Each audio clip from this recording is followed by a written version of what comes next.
আসসালামু আলাইকুম রহমতুল্লাহ, চ্যানেলে সবাইকে স্বাগত। অনেকদিন পর ভিডিও আজকে হবে, অনেকদিন পর। তবে আজকে আর বাইক নিয়ে বের হবো না, আপনার সাথে পরিচয় করাই দিই আমাদের নতুন সদস্যকে। আজকে একে নিয়েই ঘোরাফেরা হবে ইনশাল্লাহ। বিসমিল্লাহির রহমানির রহিম।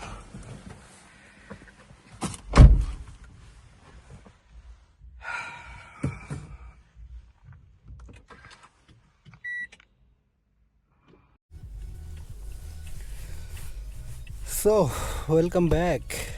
আসলে অনেক বছর পরে ব্লগ করতেছি আজকে। তো 10:58 বাজে, 11টা বাজে আর কি, যেতে হবে একটু। বাসার দিকে বেরোয়ছিলাম, মেয়েকে এবছর স্কুলে দিচ্ছি। দেখতে দেখতে কত সময় চলে গেল। মেয়েও বড় হয়ে গেছে, স্কুলে যাবে আমার মেয়ে, চিন্তা করা যায়। তো বাবুর জন্য ছবি তুলতে দিছিলাম। আর আমি যে এলাকায় থাকি ওই এলাকায় নতুন হওয়ার কারণে আসলে ওইভাবে চিনে উঠতে পারিনি, তাই আগের মিরপুর জন্যই ব্যাক করে ছবি তুললাম। কালকে বাচ্চার ফর্ম ফিল আপ করলাম। তো তিশা বলতেছিল যে তার ফর্ম ফিল আপ আব্বু করে দিত, আর এখন আমি আমার বাচ্চার ফর্ম ফিল আপ করতেছি। মানে কি, how fast this things change. কী অবস্থা, কেমন আছেন? আশা করছি সবাই ভালো। This is our Toyota Fielder, 2019-এর মডেল। এটা WXB মানে বোঝায় হোয়াইট অ্যান্ড ব্ল্যাক, বাট এটা নাম এটা সাজেস্ট করলেও আসলে আমার গাড়ি হচ্ছে এর মধ্যে হোয়াইটের কোনো চিহ্নই নাই। তবে এটা ফিল্ডারের টপ ট্রিম আর কি। তো এখন 70,797 কিলোমিটার রানিং। আর আমি যখন নিচ্ছি গাড়িটা তখন 68,000 কিলোমিটারে ছিল। তো মোটামুটি ভালোই চালাইছি।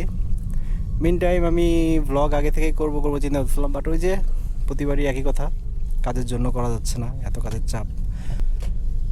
ওকে, এখন গাড়ি নেওয়ার পরে যে ভ্লগ বাইকেরও আসবে না তা না, আমি আমার নেবুলাকে ভুলে যেতে পারি নাই বা পারবো না। সো সাইমনটেনিয়াসলি মোটরসাইকেল ভ্লগ দেখবেন, আবার কিছু কিছু ক্ষেত্রে কার ভ্লগ দেখবেন। তো জানাবেন কোন ধরনের ভ্লগ আপনাদের ভালো লাগে। কেনার আসলে ওভাবে আমার প্ল্যান ছিল না, যেহেতু আমি একটা মোটরসাইকেল লাভার, বাইক লাভার। তো আমি আসলে গাড়ি কেনার আগে যে একটাই আছে না, যে অনেক পছন্দ করি হ্যান ত্যান, এই টাইপের আমার কখনোই ছিল না। আমি always was A bike freak, have been A bike freak. But দেখলাম যে মোটরসাইকেলটা আমার ফ্যামিলির জন্য আর স্যুট করতেছে না। কোথাও গেলে আমার একাই বেরোতে হইতেছে, বাচ্চাটাও বড় হচ্ছে, তো মায়ের কোলে বসে এভাবে সে ট্রাভেলও করতে পারে না। আর আমি এটা খুব রিস্কি মনে করি। যখন আমরা রাস্তায় দেখি যে একই বাইকের মধ্যে 3-4জন করে নিয়ে ট্রাভেল করছে, আই ফিল রিয়েলি স্যাড। যদিও হয়তো তাদের কারণ আছে, না কারণ ছাড়া তো তারা এত রিস্ক নেবেন না। বাট আমি যেহেতু এটা আমি মানিয়ে নিতে পারি না। আর আমি মানে বাচ্চাদেরকে বাদ দিয়ে ঘুরতে ঘুরতে আমার আসলে নিজেরও বোরিং লাগে। তো চিন্তা করলাম, ঠিক আছে, it's time to move on from my bike. এখন পরিবারকেও কিছু দেওয়ার সময় ওদেরকে বাদ দিয়ে আমি একা একা ঘুরতেছি, এটা সেলফিশ টাইপের একটা ব্যাপার হয়ে যায়। সো ওই জিনিসটা থেকে বের হওয়ার জন্যই আমি অ্যাকচুয়ালি গাড়িটা কেনার ডিসিশন নেই। প্রথমে ভাবছিলাম হোন্ডা সিভিক কিনবো, বাট অনেক খুঁজে একটা ভালো মানের সিভিক ল্যান্ড করাইতে পারিনি। Then I settle for this fielder.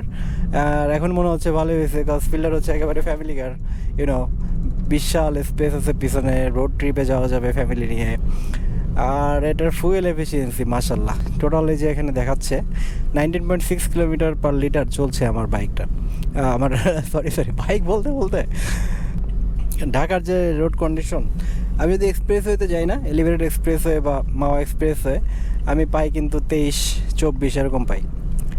So yeah, overall this is giving me a good fuel economy. I am satisfied with this car. 2,500 কিলোমিটারের মতো চালানো হয়ে গেছে, এরপরেই বলছি তো এটাই হচ্ছে আমার লাইফের আপডেট, এছাড়া বড় কোনো মেজর কিছু নাই সফর শেয়ার করার মতো। আপনাদের দোয়ায় ভালো আছি, ফ্যামিলির সবাই ভালো আছে, তো দোয়া রাখবেন যেন এভাবেই চলতে পারি। আর ক্যাবের উপরে গোপ্রো লাগায় এখন আমি ভ্লগ করতেছি। বাইকে থাকলে হেলমেটের সামনে থাকতো, ইট লুকড গুড, বাট এখানে ক্যাপের উপর লাগায় যে কেমন লাগতেছে।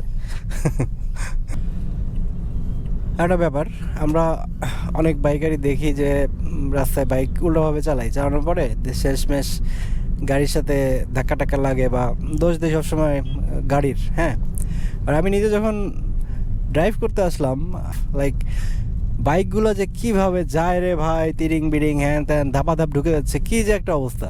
বাইকারদেরও অনেক খুঁটিনাটি দোষ আছে, তো জিনিসটা রাস্তায় যদি রোড রাশ হয়ে যায়, কোনো ধরনের ক্লাস ট্লাস হয়ে যায়, লাইক নিজের ভুল যদি থাকে প্লিজ,